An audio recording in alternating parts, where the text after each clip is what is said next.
اسلامي امارات وایي چې د آمو سیند د تیلو حافظې ورځنی استخراج 1450 ټنو ته لوړ شوی دی.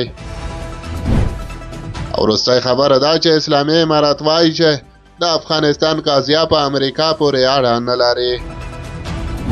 سلام ستړي مه شئ، پام وکړئ د یاران ټي وي یوټیوب چینل څخه دوه تازه او مهمو خبرونو ته.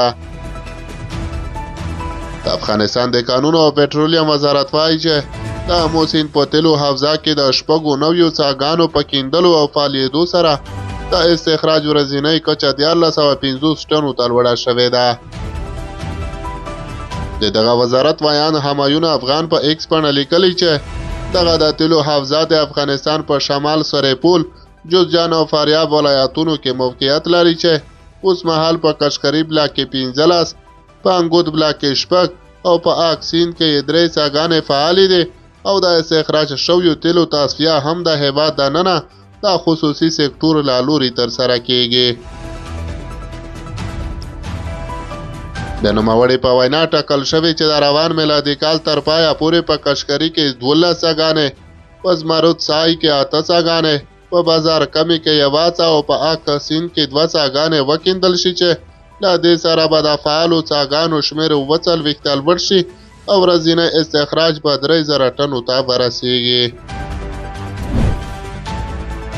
او وروستی خبره ده چې اسلامي امارات وایي چې د افغانستان قضیه په امریکا پورې اړه نه لري. د افغانستان اسلامي امارات ویان ذبیح الله مجاهد افغانستان کې د بشري حقوقو په اړه د امریکا د بهرنیو چارو وزیر انتونیو بلینکن وروستیو څرګندونو ته په غبرګون کې ویلي چې په افغانستان کې د بشر حقونه تر بله هر وخت خوندي او اسلامي امارات ورته رسېدنه کړې ده. د امریکا د بهرنیو چارو وزیر د افغان ښځو اقتصادي پیاوړتیا لپاره په یوه غونډه کې په افغانستان کې د بشري حقوقو په نقض اندېښنه ښودلې ده. د افغانستان اسلامي امارات ویان ذبیح الله مجاهد ویلي چې د افغانستان قضیه د افغانانو موضوع ده او په امریکا پورې اړه نه لري. ښاغلي مجاهد زیاته کړې چې د بشري حقوقو په برخه کې د امریکا څیره په غزه کې ټولو ته ښه معلومه ده چې د اسرائیلو له جنایت څخه ملاتړ کوي او په غزه کې د جګړې دوام غواړي او له اوربند سره مخالف دي.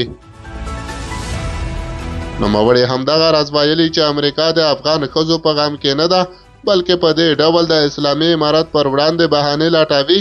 په خبره یې کله امریکا سره د افغانستان د اقتصاد او افغانانو ژوند غم وي، یا یې ولې د افغانستان سرمایه له کلونو راهیسې کنګل کړې ده. د افغانستان اسلامي امارات ویان ذبیح الله مجاهد ویلي چې امریکا تل د خپلو ګټو او منافعو په لټه کې ده. دا هغه واقعیتونه دي چې باید هیوادوال یې درک کړي.